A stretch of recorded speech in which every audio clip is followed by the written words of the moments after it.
Hello ವೀಕ್ಷಕರೇ, ಹೇಗಿದ್ದೀರಾ?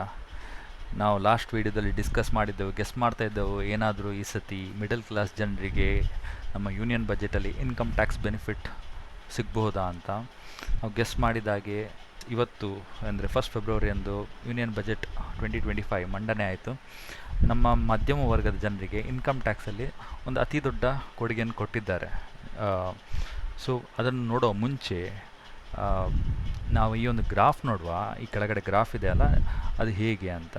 So ಹೇಗೆ ಟ್ಯಾಕ್ಸ್ ಬೆನಿಫಿಟ್ ಹೇಗೆ ಕೊಡ್ತಾರೆ ಹೇಳಿದರೆ, ನಮ್ಮ ಇನ್ಕಮ್ ಆದಾಯದ ಮಿತಿಯನ್ನು ಜಾಸ್ತಿ ಮಾಡ್ತಾರೆ, ಆಯಿತಾ. ಅಂದರೆ ಮೊದಲು 1 ಲಕ್ಷದವರೆಗೆ ಟ್ಯಾಕ್ಸ್ ವರೆಗೆ 2 ಲಕ್ಷದ ಮೇಲೆ ನೀವು ಟ್ಯಾಕ್ಸ್ ಕಟ್ಟಬೇಕು, 2 ಲಕ್ಷದವರೆಗೆ ಇಲ್ಲ ಅಂತ. ಸೊ ಈ ಗ್ರಾಫನ್ನು ನೋಡೋದಾದರೆ ನೀವು ಇಲ್ಲಿ ಯಾವ್ಯಾವ ಟೈಮ್ ನಮ್ಮ ಮೇಜರ್ ಚೇಂಜಸ್ ಆಯಿತು ಇನ್ಕಮ್ ಟ್ಯಾಕ್ಸ್ ಸ್ಲ್ಯಾಬಲ್ಲಿ ಅಂತ ನೋಡೋದಾದರೆ, ಮಿತಿಯನ್ನು ಹೆಚ್ಚಿಸ್ತಾ ಹೋದರು ಹೇಳಿದರೆ 2005ರಲ್ಲಿ 1 ಲಕ್ಷದವರೆಗೆ ಝೀರೋ ಟ್ಯಾಕ್ಸ್ ಇತ್ತು.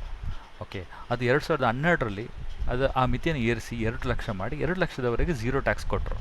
ಓಕೆ, ಹಾಗೆ ಅದು 2.5 ಲಕ್ಷ ಆಯಿತು, 5 ಲಕ್ಷ ಆಯಿತು, 7 ಲಕ್ಷ ಆಯಿತು. ಹಾಗೆ ಇವತ್ತು ಅದು 12 ಲಕ್ಷಕ್ಕೆ ಏರಿತು, ಆ ಮಿತಿಯನ್ನು ಏರಿಸಿದರು. ಓಕೆ, ಈಗ ಒಂದು ಕ್ವಿಕ್ಕಾಗಿ ಈ ಗ್ರಾಫ್ನ ಮೂಲಕ ನಮಗೇನು ಲರ್ನಿಂಗ್ ಸಿಗ್ತಾ ಇದೆ ಹೇಳುವಾಗ, 2005ರಿಂದ 12 ಅಂದರೆ 1 ಲಕ್ಷ ಇದ್ದ ಟ್ಯಾಕ್ಸ್ ಸ್ಲ್ಯಾಬ್ನ ಇನ್ಕಮ್ ಟ್ಯಾಕ್ಸ್ನ ಮಿತಿಯನ್ನು 2 ಲಕ್ಷಕ್ಕೆ ಏರಿಸಿದರು. ಆವಾಗ ಅದು ಡಬಲ್ ಆಯಿತು ಆಲ್ಮೋಸ್ಟ್ ಅಲ್ಲ. ಸೊ 7 ಇಯರ್ಸ್ ಬೇಕಾಯಿತು. ಹಾಗೆ 2012ರಿಂದ 2019ಕ್ಕೆ 7 ಇಯರ್ಸಲ್ಲಿ ಅದನ್ನು 150% ಏರಿಸಿದ್ರು. ಅಂದರೆ ಈವನ್ ಡಬಲ್ಗಿಂತ ಜಾಸ್ತಿ, ಆಯಿತಾ. ಇದು ಜಾಸ್ತಿ ಆದರೆ ನಮಗೆ ಜಾಸ್ತಿ, ಮಧ್ಯಮ ವರ್ಗದವರಿಗೆ ಜಾಸ್ತಿ ಬೆನಿಫಿಟ್ ಸಿಗ್ತದೆ, ಅಂದರೆ ಅವ್ರು ಕಡಿಮೆ ಟ್ಯಾಕ್ಸ್ ಪೇ ಮಾಡಬೇಕಾಗ್ತದೆ. ಹಾಗೆ 2019ರಿಂದ 2025ರವರೆಗೆ ಅದನ್ನು 140% ಏರಿಸಿದರು.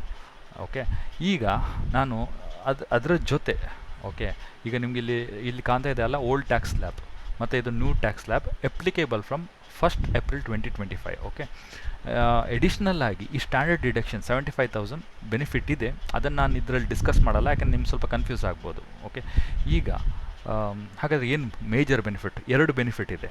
ಓಕೆ, ಒಂದು ಫಸ್ಟ್ ಬೆನಿಫಿಟ್ ಯಾರಿಗೆ ಹೇಳಿದರೆ, ಈಗ ನಾನು ಪ್ರೀವಿಯಸ್ ಇಯರ್ ಕಂಪೇರ್ ಮಾಡಿ ನಿಮಗೆ ಹೇಳ್ತೇನೆ. ಓಕೆ, ಏನು ಬೆನಿಫಿಟ್ ಅಂತ. ಹೋದ ವರ್ಷದಲ್ಲಿ 7 ಲಕ್ಷ, ಆವಾಗ 0% ಟ್ಯಾಕ್ಸ್ ಕಟ್ಟಲಿಕ್ಕಿತ್ತು, ಅಂದರೆ ಯಾವುದೇ ಟ್ಯಾಕ್ಸ್ ಕೊಡಲಿಕ್ಕೆ ಇರಲಿಲ್ಲ. ಆದರೆ ಈ ವರ್ಷದಿಂದ ಏಪ್ರಿಲ್ 25ರಿಂದ ನಿಮಗೆ ಸಿಗುವ ಇನ್ಕಮ್ನಲ್ಲಿ ಅಪ್ ಟು 12, ಅಂದರೆ 12 ಲಕ್ಷದವರೆಗೆ ಇನ್ಕಮ್ ಇದ್ದರೆ ನೀವು ಝೀರೋ ಟ್ಯಾಕ್ಸ್, ಅಂದರೆ ಯಾವುದೇ ಟ್ಯಾಕ್ಸ್ ಕೊಡಬೇಕು ಅಂತ ಇಲ್ಲ. ಸೊ ಅದೇ ಡಿಫ್ರೆನ್ಸ್, ಒಂದು 7ರಿಂದ ಈಗ 12 ಲಕ್ಷಕ್ಕೆ ಏರಿಸಿದ್ದಾರೆ, ಆಯಿತಾ. ಮತ್ತು ಅದಾದ ನಂತರ ಹಾಗಾದರೆ ಈಗ ಇಮ್ಯಾಜಿನ್ ಮಾಡುವ, ನನ್ನ ಸ್ಯಾಲರಿ ಒಂದು 12 ಲಕ್ಷಕ್ಕಿಂತ ಸ್ವಲ್ಪ ಜಾಸ್ತಿ ಇದೆ, 13 ಇದೆ ಅಥವಾ 14 ಇದೆ, ಏನೂ ಇರಲಿ, ಆಯಿತಾ. ಹಾಗಾದರೆ ನನಗೆ ಟ್ಯಾಕ್ಸ್ ಇದೆಯಾ, ನನಗೇನು ಬೆನಿಫಿಟ್ ಇಲ್ವಾ ಅಂತ. ಅವರಿಗೂ ಬೆನಿಫಿಟ್ ಇದೆ. ಓಕೆ, ಅವ್ರಿಗೆ ಯಾವ ಥರದ ಬೆನಿಫಿಟ್ ಹೇಳಿದರೆ, ಈಗ ನೀವು ನೋಡ್ಬೋದು, ಇಮ್ಯಾಜಿನ್ ಮಾಡಿ ನಿಮ್ಮದು ಇನ್ಕಮ್ ಈಗ 13 ಲಕ್ಷ ಅಂತ. ನೀವು ಪ್ರಸ್ತುತ ಅಂದರೆ ಹೋದ ವರ್ಷದ ಟ್ಯಾಕ್ಸ್ನ ಪ್ರಕಾರ 1 ಲಕ್ಷ ಟ್ಯಾಕ್ಸ್ ಕಟ್ಟಬೇಕಿತ್ತು. ಓಕೆ, ಆದರೆ ಈಗ ನ್ಯೂ ಟ್ಯಾಕ್ಸ್, ಈಗ ಏಪ್ರಿಲ್ 2025 ಯಾವ್ದು ಬರ್ತಾ ಇದೆ ಅಲ್ಲ, ಆ ಟ್ಯಾಕ್ಸ್ನ ಸ್ಲ್ಯಾಬ್ನ ಪ್ರಕಾರ ನೀವು 75,000 ಕಟ್ಟಬೇಕು ಟ್ಯಾಕ್ಸನ್ನು. ಓಕೆ, ಬೆನಿಫಿಟ್ 25,000 ನಿಮಗೆ ಲಾಭ ಆಗ್ತದೆ, ಆ ಟ್ಯಾಕ್ಸ್ನಲ್ಲಿ ಉಳಿತಾಯ ಆಗ್ತದೆ. ಓಕೆ, ಅಂದರೆ ನೀವು ಹೋದ ವರ್ಷ ಕಂಪೇರ್ ಮಾಡಿದ್ರು ಇತ್ತು, ಅಂದರೆ 1.20 ಲಕ್ಷ ಕಟ್ಟಬೇಕಿತ್ತು. ಈ ವರ್ಷ ಈ ಟ್ಯಾಕ್ಸ್ ಸ್ಲ್ಯಾಬಲ್ ಪ್ರಕಾರ ಅವರು 90,000 ಕಟ್ತಾರೆ, ಅಂದರೆ 30,000 ಉಳಿಸ್ತಾರೆ.